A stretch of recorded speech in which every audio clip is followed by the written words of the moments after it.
Malaysia-based MTD Capital Berhad has decided to divest the entirety of its 91% controlling stake in Sri Lanka's MTD Walkers PLC.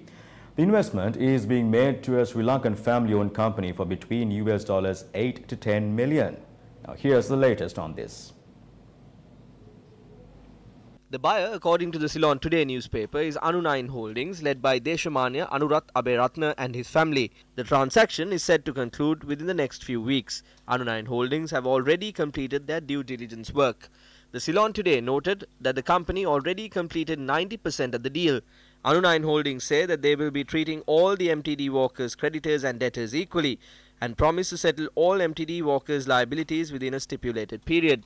Two members of the board of directors of MTD Walkers PLC, namely Kumarage Wattage Sham Vira Fernando and Yogendra Prasad Satyaseelam, both representatives of Supreme Global, have resigned from their positions last week. Anunine Holdings chairman Anurath Aberatna and its director Gayan Kalhara Hapuarachi have been appointed as independent non-executive directors to the MTD Walkers board. The paper, quoting sources close to the company, says Executive Deputy Chairman Jehan Amaratunga is set to resign within a few days, subject to the possible ownership transfer. Independent financial watchdogs are querying if Jehan Amaratunga will satisfy any liabilities in terms of undertakings provided to the People's Bank prior to his resignation.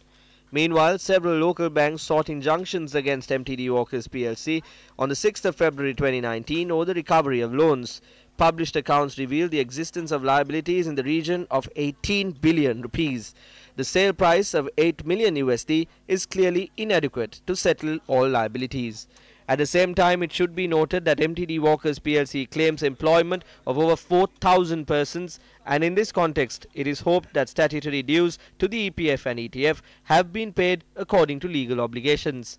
In the recent past, there have been instances where large amounts due to the ETF and EPF, including by various regional plantation companies, sometimes in excess of rupees 1 billion, have been outstanding in spite of the companies themselves having changed hands. It is also noted that the infamous bond scam of 2015 resulted in the ETF suffering losses estimated by the Presidential Commission of Inquiry as being in excess of 8.5 billion rupees. The people's hard-earned money appears to be flippantly managed, lacking professionalism, direction and commitment, whilst there have been no reported instances of legal action being taken against debtors who owe statutory to the EPF-ETF department.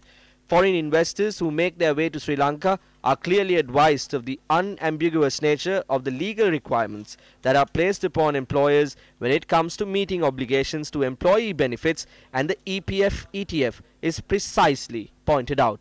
The onus is upon the authorities to ensure that the fundamental cornerstone of legal requirements protecting employees is adhered to in order that the people's money will be protected.